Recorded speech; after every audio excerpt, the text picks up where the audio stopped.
Khammam corporation ఎన్నికల్లో నామినేషన్ల ఉపసంహరణ ఘట్టం ముగియడంతో ఇక అన్ని పార్టీలు ప్రచారంపై దృష్టి పెట్టాయి.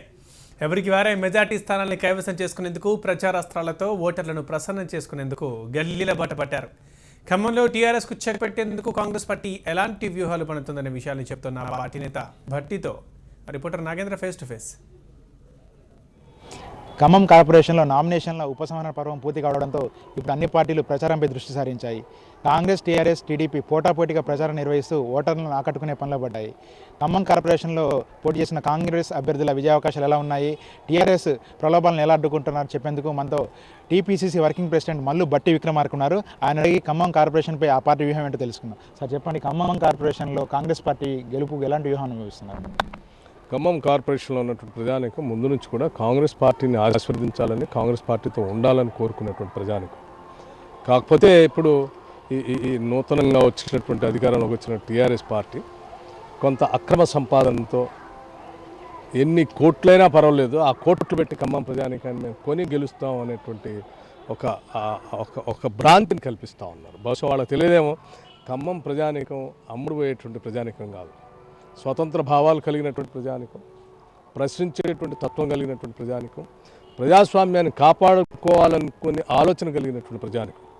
ఈ పార్టీ ప్రభుత్వం అసలు ప్రతిపక్షమే ఉండకుండా ఉండాలని కోరుకునేటువంటి ప్రభుత్వాన్ని బుద్ధి చెప్పాలని ఆలోచన చేసేటువంటి ప్రజానికమే ఖమ్మం ప్రజానికం. తప్పనిసరిగా ఖమ్మంలో కాంగ్రెస్ పార్టీ పెద్ద ఎత్తున మంచి మెజార్టీతో గెలుస్తాం కూడా.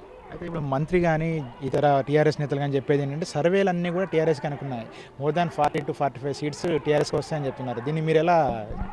ఏ సర్వేలు మంత్రి కానీ లేకపోతే పల్లా రాజేశ్వరరెడ్డి కానీ ఇంకో ఆయన కానీ ఇక్కడికి వచ్చి వాళ్ళంతా చేసేది, ఈ ముఖ్యమంత్రి కానీ నిన్నగా మొన్న వచ్చిన ముఖ్యమంత్రి కానీ వీళ్ళంతా చేసేది ఏంటంటే ఈ ఖమ్మంలో ఉన్నటువంటి ఈ ప్రాజెక్టులని రీడిజైనింగ్ చేసి దాన్ని విపరీతంగా పెంచేసి 3,000 కోట్లతో అయ్యేదాన్ని 8,000 కోట్లు చేసి ఇక్కడ 5 కోట్లతో అయ్యేటువంటి 50 ఎకరాల ఈ ప్రాజెక్ట్ చెరువు లకారం చెరువుని దాని 30 కోట్లు చేసేసి లేకపోతే 20 కోట్లు చేసేసి ఇంకో రోడ్డుని 5 కోట్లు చేసి దాన్ని 15 కోట్లు చేసి అప్పనంగా పెంచేసి దాంట్లో వచ్చినటువంటి అవినీతి సొమ్ముతో ఈ ఎన్నికలు గెలవాలన్నటువంటి ఒక పథకాన్ని ప్రణాళికాబద్ధంగా తయారు చేశారు, రచించారు. దాంట్లోంచి లబ్ధి పొందాలనుకుంటున్నారు.